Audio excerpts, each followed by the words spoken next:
अलैकुम गाइस।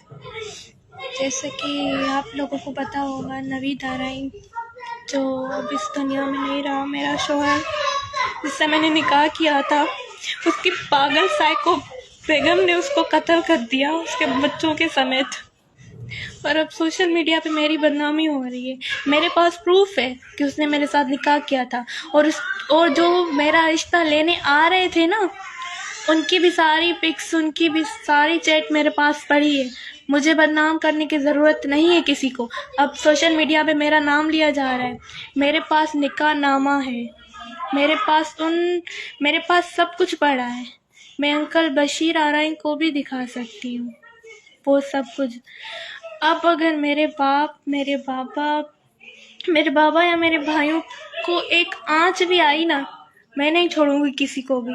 मैं इतने दिन सब्र करती है, इनके 3 साल मैंने इनके जुल्म बर्दाश्त किए हैं। 3 साल से मैं इनकी बदनामी बर्दाश्त करती आ रही हूँ। अब मैं नहीं करूँगी। इन्होंने मुझसे मेरा शौहर छीन लिया है। हम लोग अपनी लाइफ में खुश थे।